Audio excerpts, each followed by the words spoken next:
All right, I have here with me Todd Stinson. He is the founder of the Blue Ridge Medical Cannabis Research Corporation. He's also a supporter and donator to the Blue Ridge Liberty Project. Now, the reason we have him here today is that yesterday his house was raided with a SWAT team, and they arrested him for 5 different charges, which include the manufacture of a Schedule 6 controlled substance, aka marijuana, also felony possession of marijuana, possession with intent to sell and distribute marijuana, because he was maintaining a vehicle dwelling place for a controlled substance, and possession of drug paraphernalia. So, Todd, would you like to introduce yourself? Hello, I'm Todd Stimson. I'm the founder of Blue Ridge Medical Cannabis Research Corporation and Green Ribbon Vapor Lounge, LLC. Now, Todd, what are some of the non-recreational services that your corporation provides, other than just things that are just purely for THC or fun? You also provide some actual medical usage of your products, right? Yes, sir. There's a patient out of Hickory, North Carolina. His name is Ziggy, which he is with Cannabis, which is another organization, and he has cancer, and he takes the raw material, the leaves, and uses them for salads or nutrient drinks, and it all helped him with his pains and reliefs from cancer treatment. Right, that's just one of the many examples. I've heard you talking about the Libertarian Conference that we met, talking about having the cannabis leaves or trim, whatever, for the people to put in their salads. Yes, and that's what they use for. And see, when it's at the raw form, it's pretty much considered a vegetable. It's not actually considered a psychoactive material. Mm-hmm. So really, it shouldn't even be illegal then when it's just the raw material, just the leaf itself. Right, absolutely. So give us a little more information about all the certifications you've received from the state, which include your privileges, your tax stamps, and the other taxes you pay. The thing where I started completely was the Articles of Incorporation, which you have to do through the North Carolina Department of the Secretary of State. And what it is it tells you what my purpose is for the corporation, and I can read it real quick for you.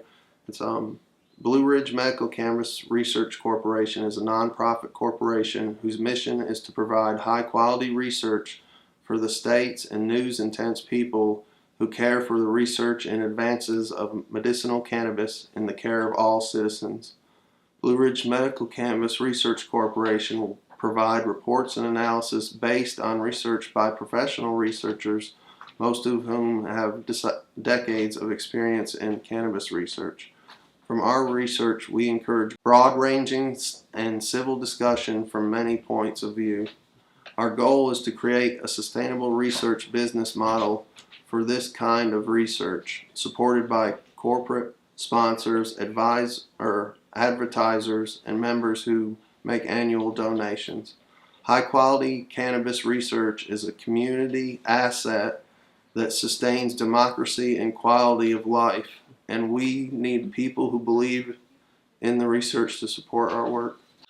Okay, so basically what you're saying is the Department of the Secretary of State, so the state branch, knew what you were doing. You explicitly put your intention on here in writing, and they seen it and signed off on it. And the Department of Revenue of North Carolina also took revenue from your plants, yes, knowing what it was coming from. The tax stamps actually say marijuana on them. Yes. And those are right here, correct? Yes, sir. And one tax stamp is for the bud or the flower they consider, and it's $3.50 per gram. Mm-hmm. And then the others for the stalk stem, which is for 40 cents per gram.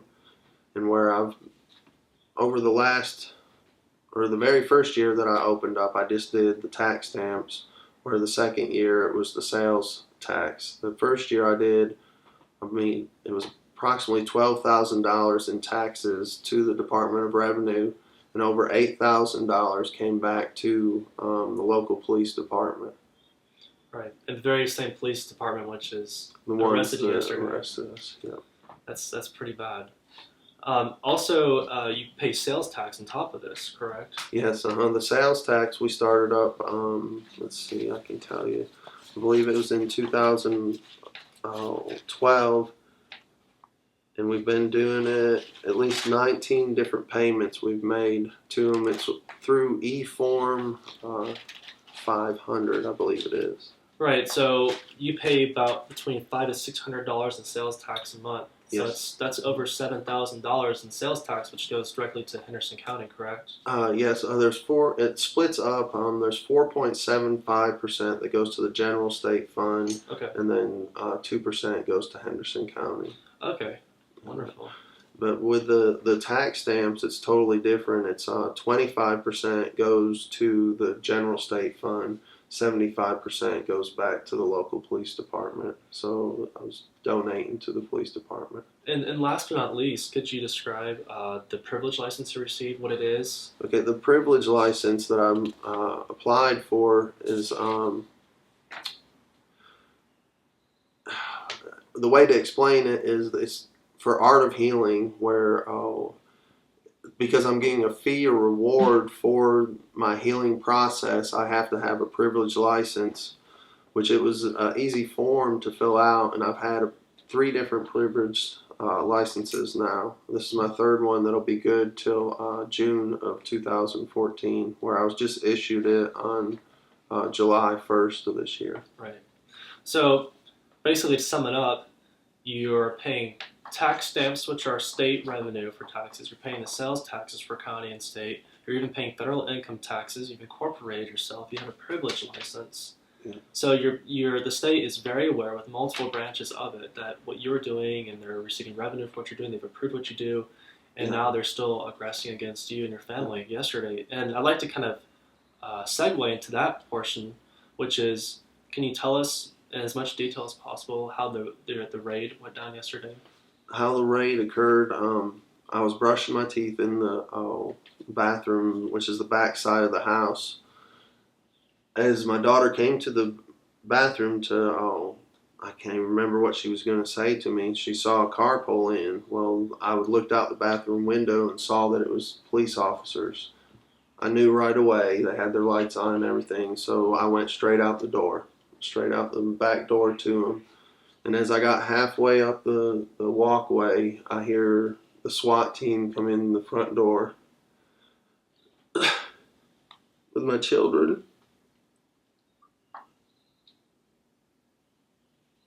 Guns drawn on them, screaming. And I couldn't do nothing.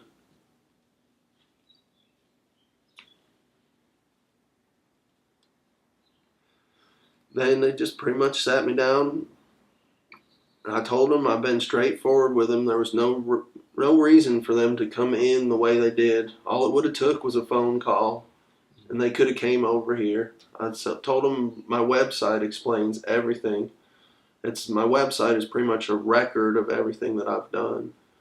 And still, the SWAT team was going all over the yard. I hear my back doors in the garage getting busted in. Then they also intruded in onto my tenants that I have here on my property, which in turn caused a tenant of mine to get arrested too. So it's affected many of people already, just for no reason at all, when I've been helping in many ways to educate people in all sorts of things, as far as the law aspect to the treating yourself.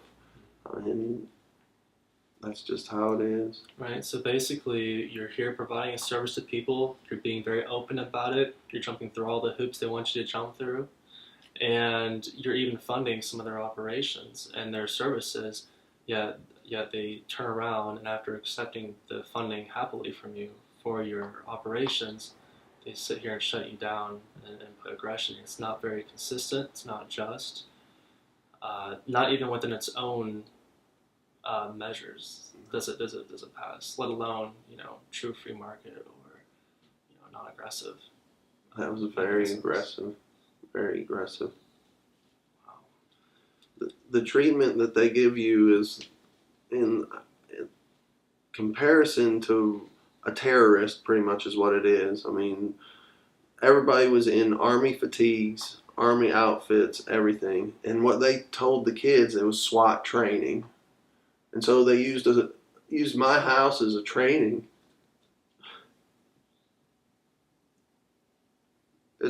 ground.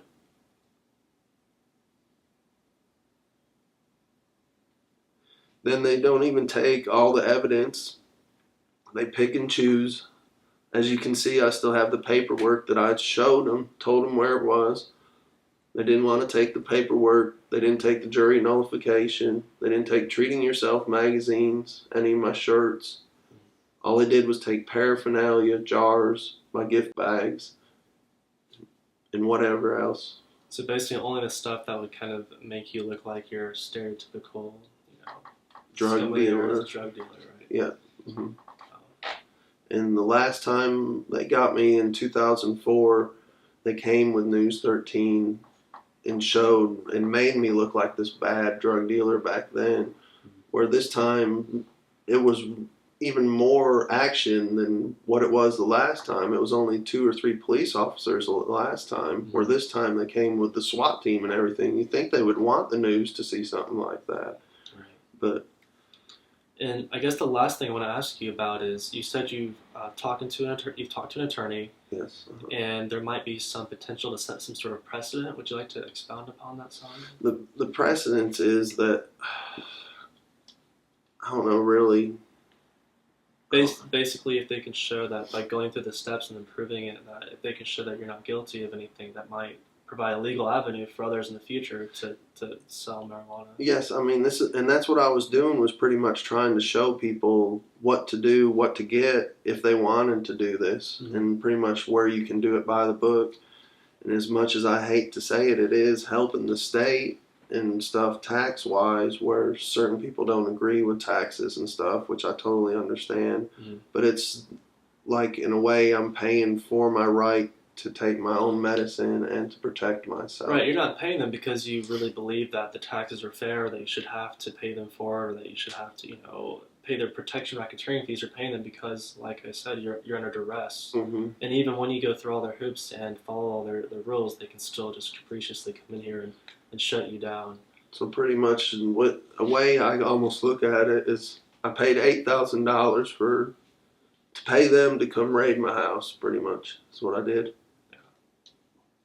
Okay, Todd, well, thank you so much again for sharing your story with us. We hope that we can provide some tangible help to you in the future. We're certainly going to do all we can, or organize and coordinate with all sorts of different organizations who might want to help you. And we'd really like to take this opportunity to kind of, unfortunately, use your hardship as a means to enlighten others about what's going on, the aggression that's going on, and how peaceful people like you should be left alone to conduct business as they see fit, so long as their customers are liking it too. This is the kind of voluntary transactions we want to support. So thanks again. We are really sorry for this happening, and it's really a tragedy, but we're definitely going to do what we can to rectify the situation. All right. Thank you. Thank you, sir. Mm-hmm.